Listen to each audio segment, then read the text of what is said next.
הסטארט-אפ הישראלי מעולם לא נראה ירוק כל כך. אני אמור עכשיו לדמיין שאני נמצא בג'ונגלים בדרום אמריקה או משהו? ביער, עם סיפורים, מצייצות, מרגיעות.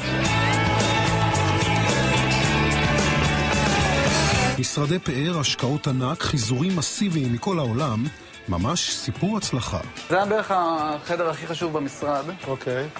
כפי שאתם רואים, יש כאן... מעורר את המחשבה. אור עופר הוא מנכ"ל חברה שבה 60 עובדים. למה צריך את זה בחברת סטארט-אפ? כאילו שמישהו שם משחק, תראה, זה נקי, אף אחד לא נגע בזה בכלל. אתם עובדים במשרדים. למה צריך את השואו הזה? זו חברה טכנולוגית. צריכים די פעם לחדד את המחשבה. עד היום הושקעו בחברה $7 מיליון. עוד שולחן? פעם זה כדורגל. זה נראה חדש. זה הכל בשביל ההרגשה. השבוע הם עברו למשרדים החדשים במגדל בתל אביב. אתה רוצה להקים פה חברה לא... זה יוסי ורדי מתקשר, אתם רוצים לענות לו? כן, לא, תענה לו אתה. שלום יוסי, מה שלומך? ואחד המשקיעים, יוסי ורדי, האיש והאגדה המקומית בעולם ההייטק, בא לביקור קצר. מי זה האיש הזה? השראה. כמה חדרי ישיבות? יש לך פה 4? שזה 4 חדרי ישיבות. סימילר גרופ במצב טוב, החברה עושה כסף והכנסות. ההתמחות שלה היא מדידת רייטינג באינטרנט. היום כזה עובדים עם כל שטות עוד אקזיט להייטק הישראלי. חברת פריימסנס מכירה ביותר $360 מיליון. פייסבוק שוב פוזלת לכיווננו. להקים מרכזי הייטק ברמה עולמית. Israel is a global high-tech power. בשבועות האחרונים נפגשנו עם עשרות יזמים, חלקם מפסידים, רובם מצליחים, כדי לשמוע מהם האם אנחנו עדיין אומת הסטארט-אפ. וברגע שאתה מנסה למדל כמה אנחנו טובים וכמה אנחנו טובים עצמנו על השכם, אנחנו נאבד את המקום הזה. אני רואה שאנחנו עושים אולי לא מספיק, אולי לאט, וצריך להגביר את הקצב. היי, בוקר טוב. 8 בבוקר ברמת החייל בתל אביב, 40 יזמים עולים לרגל. מה הלחץ? מי חסר? להיפגש עם נציג של חברת ענק אמריקנית. יושב פה הבן אדם הכי חשוב לך בעולם, בחדר שם. ומה קורה? מי לא בא? זה שבעצם פיתח את כל הסמטות. יש לך 3 דקות, אתה יודע, זה אמריקאי. הוא יצא מהמשרד כבר? בדרך לפה? 1:50. יש טאבלט, אנחנו בביזנס, בסדר. במשרד הצפוף יושב סמנכ"ל בחברת הסלולר הרביעית בגודלה בעולם ספרינט. כולם מנסים לשכנע אותו לקנות את הטכנולוגיות שפיתחו. No device, no platform. WalkMe is an enterprise class guidance and engagement platform. We do virtualization for smartphones. הם רוצים להיות קרוב לאינוביישן, הם רוצים שהחברות, מפתחי האפליקציות, הסטארט-אפים יוכלו לעלות פשוט על הרשת, לבדוק אותה משיקים את זה בארצות הברית. There's a bit of mismatch in priorities between a big company and a small company, and make sure that we try to get back to them. Even if it's no, get back to them in a timely fashion. IMA has done a great job of filtering so that we have companies that really match our needs. We're going to have hopefully 5 success stories. 5 success. Yeah, hopefully. הדימוי הוא די ברור. ישראל גועשת ומלאה רעיונות, ויש גם חברות שעושות כאן מיליונים. רק בשנה האחרונה נעשו פה אקזיטים בלתי נשכחים. חברת גיוון נמכרה $970 מיליון, ווייז נמכרה לגוגל בכמעט $1 מיליארד, וטרסטיר נמכרת ל-IBM $650 מיליון. תעשיית ההייטק זה איך לדאוג שהיא לא רק תצמח כמו גורד שחקים לגובה, אלא איך היא תתרחב. העולם כולו, כך נדמה, מעריץ אותנו ורוצה לקנות עוד ועוד ידע. אבל האם ישראל מרוויחה מהתעשייה הזאת? האם הידע והחדשנות שנוצרים פה משרתים אותנו, הישראלים? מה קורה כאן בכל החדרים האלה? תראה, זה חשיבה חדשנית בתעשייה שהיא למעשה מסורתית. אחת הגאוות הגדולות שלנו זה מרכזי פיתוח. חברות ענק באות לכאן, הן פותחות משרדים מפנקים ומעסיקות מהנדסים במשכורות גבוהות. זה מתמטיקה גבוהה, מה שאתה רואה פה למעשה. זה מתמטיקה גבוהה. זה ממש מתמטיקה גבוהה. אחד המרכזים האלה מסתתר בקומה השביעית בבניין בהרצליה פיתוח. כאן מתכננים את כלי הרכב של העתיד. אנחנו כנהגים הופכים להיות הרבה יותר מועמסים, יש הרבה מאוד מידע שזורם אלינו. פה הכל יפה ונוצץ, אבל ישראלים שעובדים בשביל חברות אמריקניות בונים מוצרים לשוק האמריקני, כמה זה באמת טוב לכלכלה הישראלית. יש כמה values שהחברה מביאה איתם. קודם כל, החשיבה האסטרטגית, תכנון ארוך טווח. זה דברים שלא בהכרח קורים פה. חברה מסוג כזה מביאה איתה או מכשירה גם את הדור הבא של העובדים. טוב, אבל גם, אתה יודע, גם החברה הבינלאומית מרוויחה, היא מרוויחה את חד וחלק. כמוח היהודי. חד וחלק, אחרת לא היינו פה. אם מסתכלים על אחוז ההייטק בישראל, מי המעסיק שלו? זה בעצם קצת מונע מאיתנו הישראלים לפתח חברות ענק. כמו ג'נרל מוטורס כזה, הרי לעולם לא נצליח להרים פה חברה כזה. מה שאומר שהעובדים שלנו או עובדים בחברות בינלאומיות ועוזרים להם, או שמקימים סטארט-אפים שמגיעים לשלב השני, זאת אומרת, אף לא תהיה כאן חברה גדולה. אני לא ממש מסכים לזה, אני חושב שזה יותר קשור לתרבות שלנו כישראלים. אנחנו ממהרים, אנחנו פחות סבלנים. אגב, אם רוצים להצליח בקורפרט, אתה חייב להיות סבלני וצנוע. אז ככה מתנהל לו השוק הפרטי, וזה אולי ביזנס לגיטימי. אבל למרבה ההפתעה מתברר שגם מדינת ישראל מוכרת את היזמים שלנו בזול. וזה קורה, לא תאמינו, במשרד התמ"ת אצל המדען הראשי. הולכים להיכנס בתור מנהלים כאלה של חממות, חברות מחול כגון GE, פיליפס, מייקרוסופט, כן? אז זה לתת להם מתנה. אני אומר, בונה, זה מטורף. אתה לא מוכר את השתילים, לפני שהפכו לעצים, אתה מוכר את הגרעינים של השתילים. זה הכי נורא שיכול להיות. חברים, מה המצב? דוב מורן הוא אולי אחד היזמים המוכרים, מי שהמציא את הדיסק און קי, ידע עליות ומורדות, אקזיטים והפסדים. הם ישבו עם הכסף שלנו על הסטארט-אפים בארץ, יראו מי הסטארט-אפ היותר טוב, יקנו אותו לא ב$100 מיליון, אלא ב$10 מיליון, ויביאו את האנשים החכמים שם לסיאטל. מה, נפלנו על הראש? צריך להבין שהתמונה היא יותר מורכבת בשני ממדים. א', החיבור של חברות גדולות לחברות הצעירות בשלבים המוקדמים מביא הרבה מאוד תרומה לחברות הקטנות דווקא. אבל מי אמר שכדי להעביר ידע לעולם צריכים חממה או סמנכ"ל של חברת סלולר ענקית שיבוא לפה? את השתילים שלנו אפשר לקצור ממש בשיחת ועידה טרנס-אטלנטית. חברת הענק ג'נרל אלקטריק פתחה מרכז מיוחד בטירת הכרמל. הבוקר הגיעה חברת ביומד לנסות ולמכור להם טכנולוגיה חדשה לספירת תאי דם. Hi, good morning. This is my colleague Sharon Davis. Okay, hi Sharon. Hi Sharon. Guys, I'm Hanoch Markscheid. I'm the CEO of Biosep. Biosep patent is mainly the magnets. The magnets create a virtual magnetic mesh, load the sample on the device itself, the cells are in the sample. How long typically would this process take? It can take between 40 minutes to 2 hours. Thank you very much for your presentation today. Thank you. Guys, thank you for your time. Have a nice day. Okay. למה אי אפשר שתקום פה חברה כמו GE, או חברה כמו שלהם, שתעשה את הכל מאלף ועד תף? בשביל חברת סטארט-אפ של 13 אנשים להקים מערך הפצה בינלאומי, זה אתגר וסיכון פיננסי אדיר, וזה גם לא מה שהם מתמחים בו, זה לא מה שהם טובים בו.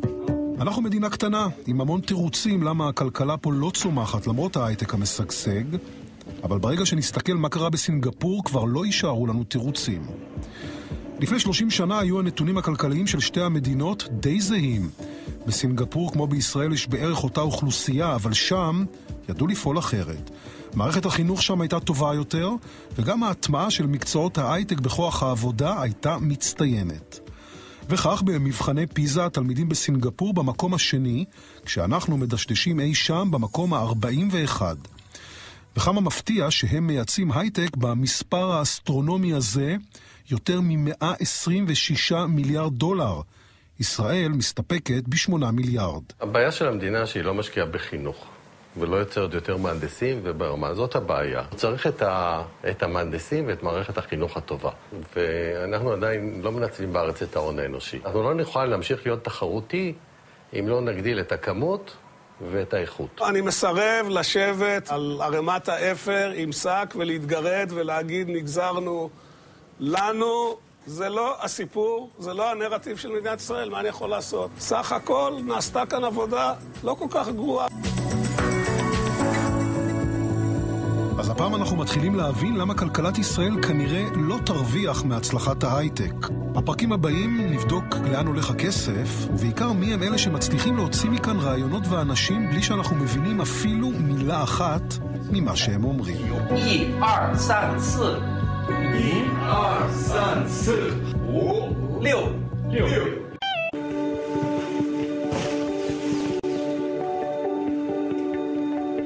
משפחת אנג'ל אורזת את התיקים האחרונים. דבי, לאן נוסעים לדבי? לאן נוסעים? למיזורי? מור, נועה והילדים שלהם נדב תמר ביחד עם הכלבה המשפחתית כולם עולים מחר בבוקר על טיסת אל על לניו יורק בדרכם לסנט לואיס, מיזורי. מה פתאום סנט לואיס? שם נמצא הלקוח של החברה. הלקוח של החברה הוא בעצם... זה חברת גז וחשמל של כל מיזורי ואילינוי. ההחלטה הייתה האמת כבר לפני שנה וחצי, במסגרת פרויקט לפני שנה וחצי של הכשרה אינטנסיבית מאוד, עושים רילוקיישן. קידום מקצועי, חינוך קצת יותר טוב. והתוכנית מה שבגיל 6 הילדה חוזרת לכיתה א'? כן, כיתה א' תתחיל בארץ. ישראל הפכה בשנים האחרונות ליצואנית מצטיינת של כוח אדם. מהנדסים, מתכנתים, אנשי הייטק מוכשרים. כולם מחפשים את האושר ואת העתיד שלהם רחוק מאוד מפה. הפכנו להיות אומת סטארט-אפ שעושה רילוקיישן. עינת גז נחשבת לאחת המומחיות בתחום הרילוקיישן. החברה שלה מטפלת בהעברת מאות עובדים מדי שנה לחול. שזה אומר מה, שאנחנו מוציאים את כל האנשים הטובים מפה? זה אומר שאנחנו מבינים שסטארט-אפ יש לו זמן קיום מסוים בישראל, ואחרי זה הוא מתחיל להתפזר בעולם. זה משמש משהו? יפה מאוד. עושה חשק לבוא לעבוד פה. יוסי ורדי מייצג את דור המייסדים. הציונות היא נר לרגליו, גם הלוקל פטריוטיזם. הוא לא מסכים שיש פה בכלל בעיה. אף אחד לא נשאר בארץ. אינטל קנו כאן שבערך 65 חברות, הגיעו כאן ל10,000 איש, אף אחד לא נשאר בחו"ל. באמת, איזה מין אגדה אורבנית זאת. אבל מה לעשות, המספרים מגלים אמת אחרת.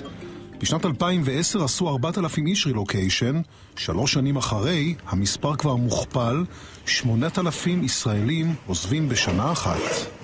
המספרים מתחילים לגדול. אם פעם זה היה מספרים בודדים עדיין, שאנשים אומרים, אוקיי, אנחנו עדיין נשב בישראל, השוק שלנו הוא מוטה ארצות הברית, וזה מה שאנחנו נעשה. היום אנחנו כבר רואים שאנשים מתחילים לחשוב אחרת. השנה העברנו כמה עשרות של חברות, בין אם זה לסין, בין אם זה באמת לדרום אמריקה, בין אם זה לגרמניה או לאנגליה, שהמטרה העיקרית היא להתמקד בשווקים אחרים וללכת בגלל הטבות. איתמר, ניהאו, שיעור סינית. בוא, חבר'ה, שישי. ויז'ואל אייד היא חברת סטארט-אפ קטנטנה בהרצליה, בסך הכל 12 עובדים. הסינים זיהו את הפוטנציאל, נתנו את ההטבות המתבקשות, והחברה בדרך לשנגחאי. למה לסין? סין זה שוק עצום, הוא שוק מדהים שבו הטכנולוגיה שלנו, של QR codes או ברקודים, היא מאוד מאוד מפותחת. אתה בטח מכיר את ה-QR קודים בצורה הזאת שלהם, שחורים ולבנים וקצת משעממים. מה שהטכנולוגיה שלנו עושה זה לוקחת כל תמונה או לוגו ומשלבת בה את ה-QR קוד בצורה שהוא שריק לחלוטין. החברה הזאת לא לבד. מאות ישראלים עוברים למזרח. 40% עוברים לסינגפור, תאילנד, סין והודו. 35% לארצות הברית ו-25% לאירופה. סין עושה את זה בצורה מאוד מאוד בולטת בשנה האחרונה. לסטארט-אפים מכל העולם אומרת להם, עזבו אתכם מכל השווקים שאתם מכירים. זה השוק שלכם, זה שוק ענק. בואו אלינו, ובאמת הרבה כבר מתחילים ללכת. 6. When you go to the market, you want to go 吵架, 砍价. 6. זכינו בתחרות סטארט-אפים מאוד גדולה בסין. זה פתח לנו חלון הזדמנויות עם הרבה מאוד חברות גדולות. בסין. הבנו שיש פה משהו שהוא כמו כפפה ליד. גם המוצר שלנו וגם התזמון מאוד נותנים לשוק הזה, וזה שוק עצום. סתם בשביל ההשוואה, ישראל זה 250,000 עסקים קטנים, שזה השוק העיקרי שלנו, עסקים קטנים. ארצות הברית זה 28 מיליון, וסין זה כמעט 50 מיליון עסקים קטנים. זה שבסין יש שוק ענק זה ברור, אבל מי אמר שצריך להעתיק חברה שלמה לשם? בואו תקשיבו מה אומר בעניין הזה מנהל בכיר בפייסבוק. The world is flat, so you can be anywhere in the world and build $1 billion company. In the new world of software and software development and software distribution, it doesn't matter where you are. What matters is talent. So if you have talented people, you can build once again a $1 billion or $2 billion company out of pretty much everywhere.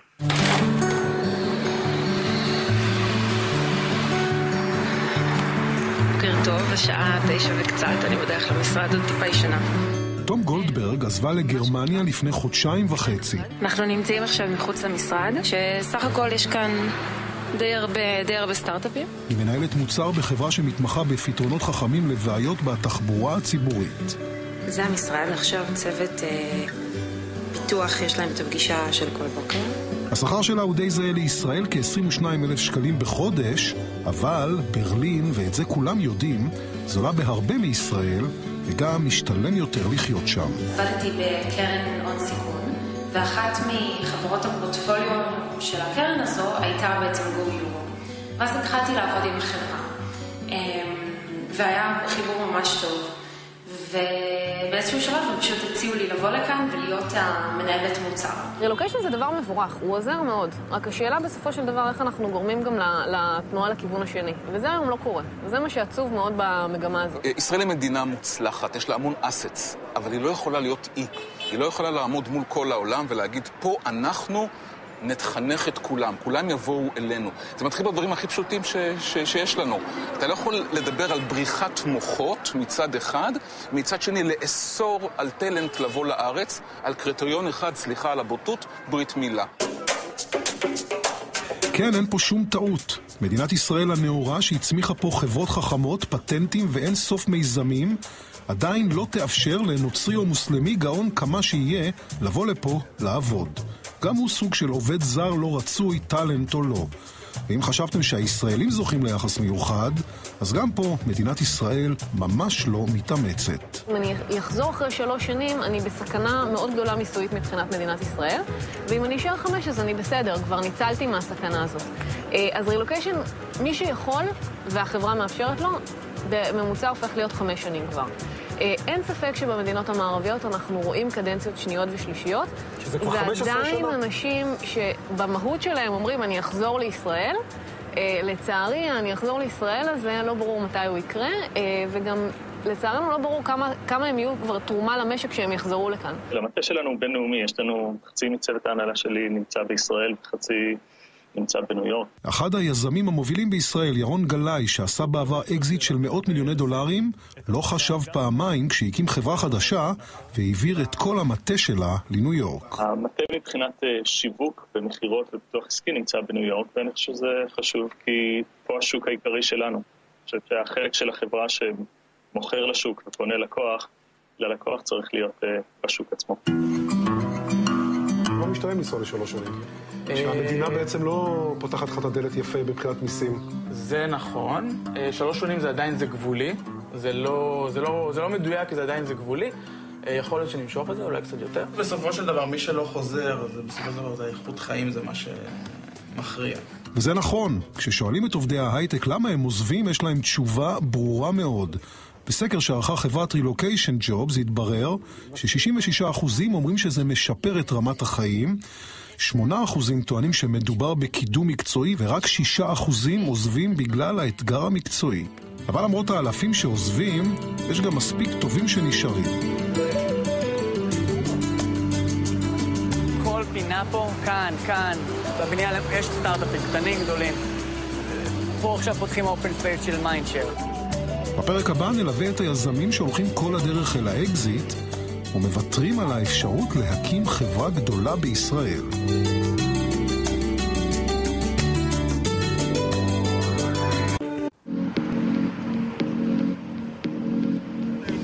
מה אתה עושה? אני מחברת וויביץ. מה זה אומר? הופכים טקסט לוידאו בצורה אוטומטית. רחוב כזה קטן, יש פה אנשים כל כך הכל סטארט-אפים, בוא גם אתה, בוא. שדרות רוטשילד בתל אביב הפכו בשנים האחרונות לרחוב הסטארט-אפים המקומי. מה אתה עושה? אנחנו בונים רשת סירות. בכל בניין מסתתרת עוד חברה קטנה, בכל המשרדים, חלקם בגודל של מטר על מטר, חולמים כולם על האקזיט שבו יבוא. האיש הכי עשיר באסיה, השקיע אצלהם בוקטור. מי הוא? אתה עובד פה לזה? תכירו את האחים גורה, רון ואייל. אולי אחת הדוגמאות היפות של עולם ההייטק המקומי. גיבס פרויקט הקמתי יחד עם מאיה, שזה אשתו של אייל. הכל נשאר במשפחה יותר. הכל. עם ארז דיקמן ומתן בר, של חברים שלי מהבית ספר. ארז ומתן פה למעלה. עובדים על המוצרים הבאים של איבי. גם הם הקימו סטארט-אפים ומכרו במהירות וביוקר לחברות ענק בארצות הברית. עלית לשידור? עכשיו הם משדרים אותם. מה קורה פה? רואי תירוש is on air from תל אביב. ראית את זה? הוא משדר. אני פותח את הטלפון שלי, אני עולה. כי ראיתי שהם עולים, רואה את האפליקציה, אני עולה. קיבלתי פוש ואני רואה אותך בשידור.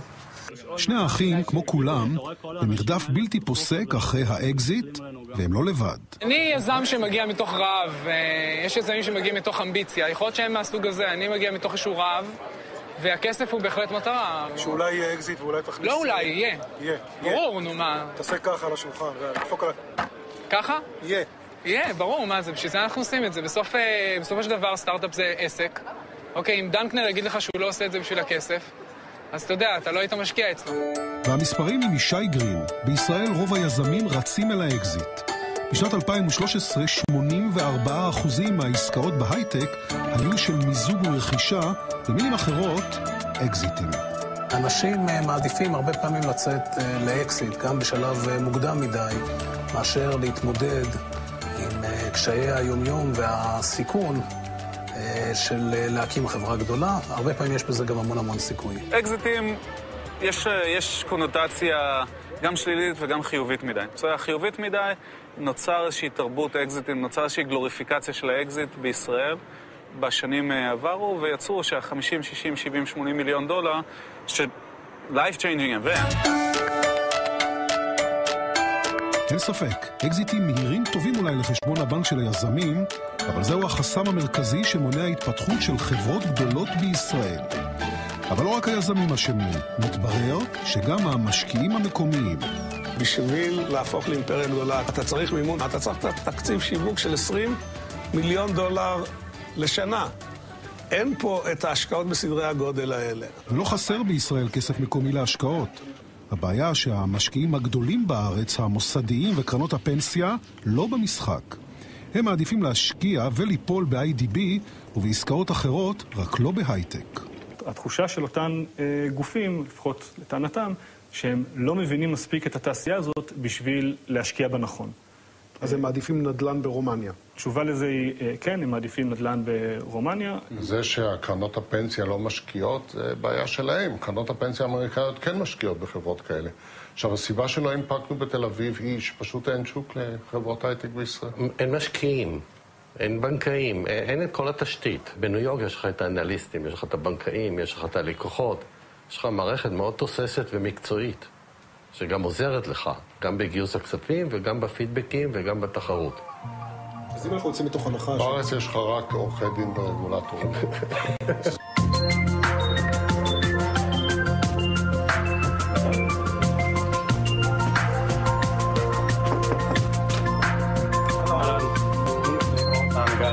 אבל הנה דוגמה ליזם שנשאר פה ולא מתפתה לאקזיט מהיר. טבע פראי יש לך פה, כלבים, חתולים. כל אחד יש תפקיד מוגדר. מה? הם אחראים על העכברים. גל הבר שווה על הנייר 70 מיליון דולר. המיזם הקודם שלו, של משחקים ברשת, נסחר בבורסה בלונדון.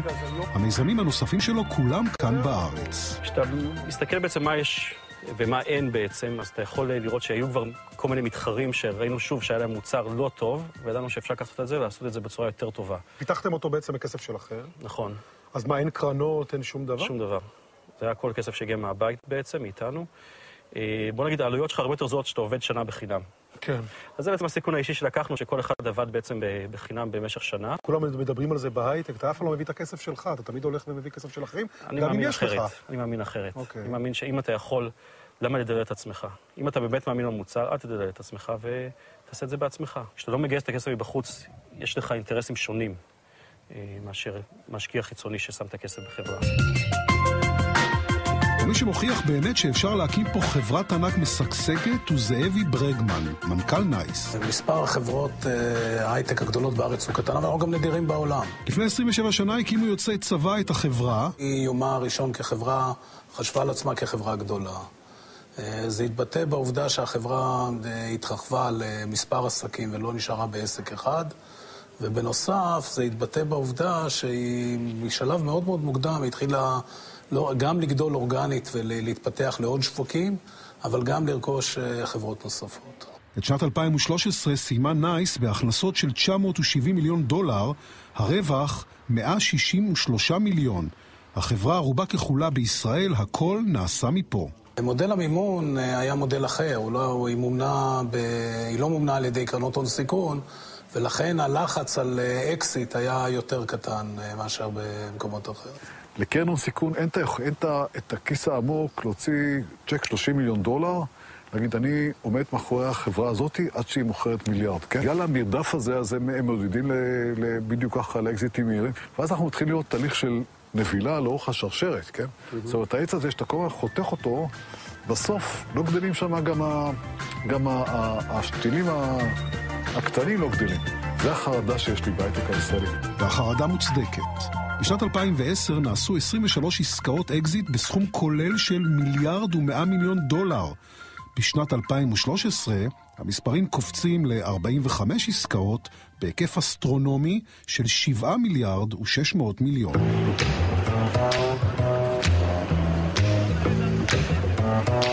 ובחזרה לסדרת הסטארט-אפים בתל אביב.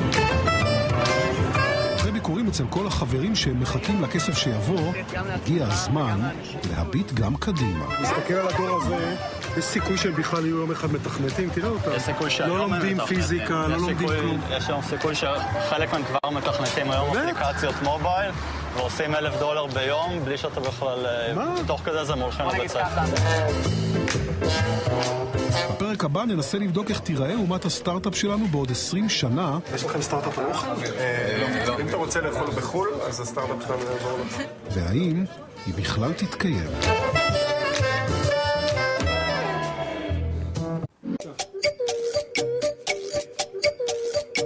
החברות האלה, שפגש איתם כדי לראות מה הם עברו. זה סרטוט ראשוני של מה אנחנו נעשה. בוא נכניס את זה לפה. זה המובייל, אז אתה משפול פה. -1 בספרייה של המרכז הבינתחומי בהרצליה לומד דור העתיד של היזמים.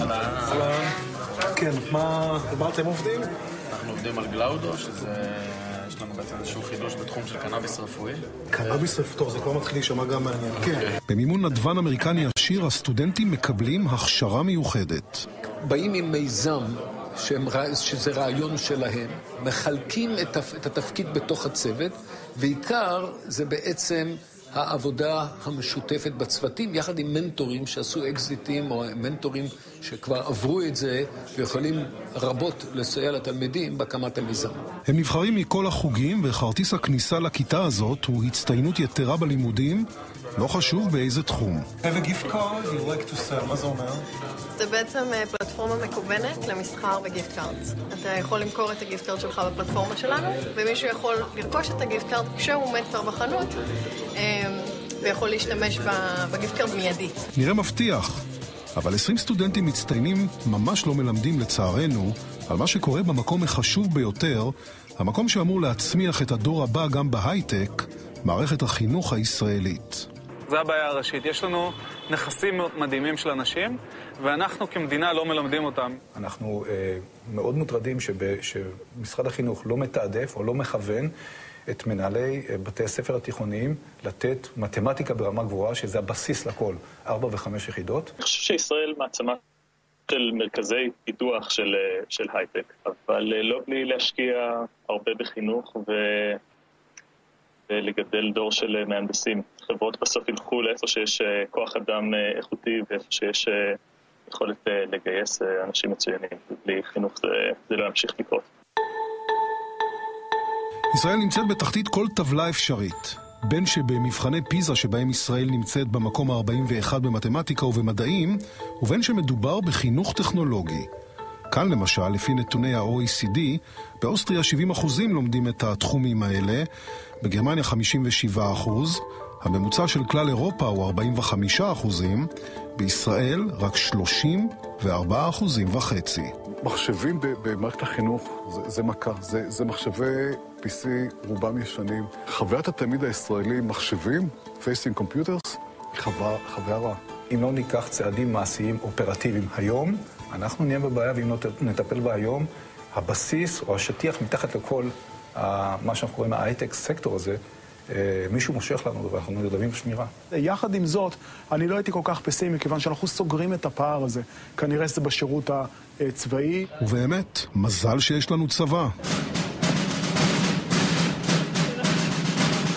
Patch applications. עדכון של אפליקציות. בממר"ם, זרוע המחשוב של צה"ל, הבינו כבר מזמן שעל מערכת החינוך הישראלית פשוט אי אפשר לסמוך. החינוך הטכנולוגי, אני חושב שזה משהו שהייתי שמח אם הוא יהיה טוב יותר, רחב יותר, אבל אני לא מחכה לזה. אני חושב שאנחנו חלק ממערכת החינוך של המדינה. מפקד ממר"ם, אלוף משנה חנני סורוביץ', מתראיין בחמ"ל הסודי של היחידה שלו. אנחנו לוקחים פה אנשים שמתחילים מאפס. אנחנו עושים להם את ההכשרה, לוקחים אותם ממצב שהם לא יודעים שום דבר, בתחום של המחשבים, אנחנו מלמדים אותם את כל מה שהם יודעים. הייתי בטוח אבל שלכם מגיעים חבר'ה שעשו 5 יחידות מתמטיקה. המסה הגדולה שלנו זה אנשים שאנחנו לא מבקשים עם ידע מודע במחשבים, אנחנו כן מבקשים עם יכולת חשיבתית. אנחנו בוחנים את היכולת החשיבתית שלהם, ועל בסיס היכולת החשיבתית, לאו דווקא ידע מוקדם, יכול להגיע בן אדם שעשה 5 יחידות במוזיקה. בממר"ם החיילים לומדים תכנות ברמה גבוהה, ומתמחים בנושאים הכי חדשים בתחום. מדינת ישראל הגדירה את תחום הסייבר כתחום מאוד מאוד קריטי להגנה על המדינה. אנחנו חלק מהמערך הזה, אנחנו מכשירים את כוח האדם למערך הזה. הדבר העיקרי בצבא, אנחנו אומרים, שזה דווקא לא הטכנולוגיה, זה יותר התרבות, כמו מנהיגות, כמו לעבוד בצוות, מה שנקרא 21st century skills. זה אנחנו דווקא מקבלים מהצבא, אבל לא מהחינוך שלנו. וכיוון שהצבא מכשיר כוח אדם טוב, אף אחד לא מופתע שהחברות בארץ מנסות לגנוב כל חייל כשרק אפשר. שמעתי על חברות שמציעות משכורות לילדים בני 21, 22, 18,000 שקל על היום הראשון. אני לא יודע להתחרות במשכורות. אני כן יכול להתחרות באתגר המקצועי, אני כן יכול להתחרות בשליחות ולתת להם להיות חלק ממשהו משמעותי. אז אני לא מאשים אותם שמציעים משכורות גבוהות. זאת אומרת שלוקח ילד כזה, או כבר שהוא חייל, אחרי 4 שנות שירות, הוא עשה מיני תואר ועשה 4 שנות ניסיון, וניסיון מאוד מאוד משמעותי. אבל גם בוגרי הצבא, יחד עם בוגרי המכללות והאוניברסיטאות, לא מצליחים לענות על הביקושים הגדולים. כבר היום חסרים בישראל כ10,000 מהנדסי חומרה ותוכנה. הערכות הן שבתוך 5 שנים יוכפל המספר ל20,000. בתחומי המחקר והפיתוח יש מחסור של 2,500 עובדים מדי שנה. המכללות והאוניברסיטות לא מצליחות למלא את החסר, ומכשירות רק 1,700 איש בשנה בתחומי המחשוב. המפתח להייטק זה מהנדסים ומדענים. ואנחנו עדיין לא מנצלים בארץ את ההון האנושי. אני מרגיש שאנחנו בפיגור, היינו במקום יותר טוב ואנחנו במקום פחות טוב. עכשיו יותר קשה להשיג מהנדסים בארץ. בסופו של דבר חברות ילכו לאיפה שהכישרונות נמצאים. סין והודו מייצרים הרבה כישרונות. זה נכון צריך להשקיע בחינוך, ונכון שלא מיצינו את זה. יש לך את החרדים ויש לך את הערבים ויש לך עדיין שכבות מצוקה שכדאי להשקיע בהם ויכולים, וזה פוטנציאל שחייבים לנצל אותו.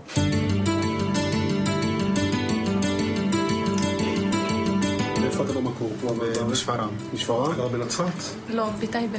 וכאן, בנצרת, אולי מסתתר העתיד שלנו כאומת הייטק. אנחנו עובדים על תוכנה שמנהלת חדרי בקרה בעיקר. מאיפה הידע? איפה למדת?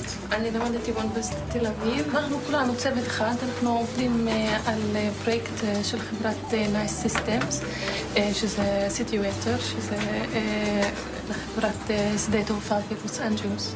כיום עובדים 1,500 ערבים ישראלים בהייטק, אבל המוטיבציה היא גבוהה. כל חדר פה... זה חברה אחרת? זה חברה אחרת, זה פרויקט אחר. אנחנו נושאים 1% מהאוכלוסייה. אנחנו נגיע ל1% מכלל האוכלוסייה הערבית בהייטק. אנחנו במצב מאוד טוב, שזה בסביבות 15,000 משרות בתעשייה. מתכנתים יושבים כאן, ומה זה כאן דרך אגב? חדר תפילה? זה חדר תפילה, כן. זה זמן להתפלל בהייטק. שלום, אפשר להפריע רגע? שלום. אסיה, מאיפה את? אני מירדן. מירדן? זה מאירלנד. מאירלנד? How come someone from Ireland is here? It's a love story. I got engaged to a girl from here. So I came over, I found a job here. העתיד של ההייטק הישראלי פה בחברה הערבית.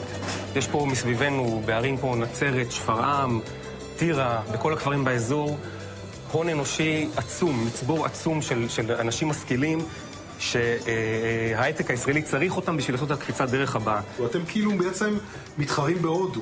אתם יודעים את זה? אז תגיד לחבר'ה בהודו שהתכוננו טוב טוב. תיבת נוח הזו בצפון היא אולי נקודת אור, בין הבודדות שמצאנו בעולם ההייטק הישראלי. מערכת החינוך המקרטעת, בריחת המוחות, יזמים שרצים אל הכסף, חוסר האפשרות לפתח כאן חברות ענק, ועולם שיונק מאיתנו ידע ואנשים, כל אלו לא מבשרים על עתיד מזהיר. אנחנו נסיים אפילו היום בקיטון, מבחינת מספר המהנדסים. אם מספר המהנדסים קטן, אז ההייטק קטן. תעשיית ההייטק זה איך לדאוג שהיא לא רק תצמח כמו גורד שחקים לגובה, אלא איך היא תתרחב. ההון האנושי כבר היום הוא חסם להתפתחות התעשייה. אם היו לנו היום עוד 8,000 מהנדסים בשנה, היינו מוצאים להם מקומות עבודה. אני מעדיפה לראות את הצד החיובי של כל דבר. הרבה מועסקים על ידי החברות הרב-לאומיות. אני אופטימי. 20 שנה קדימה, בתי הספר שלנו יהיו מדהימים, ומערכות החינוך שלנו יהיו מדהימות, ואנחנו נחיה בעולם גלובלי, ואנחנו נתחבר יותר טוב, בוודאי שיש שלום. אתה מפקדק בזה? ציני או לא, מי יודע, אולי החזון הזה בסוף יתממש.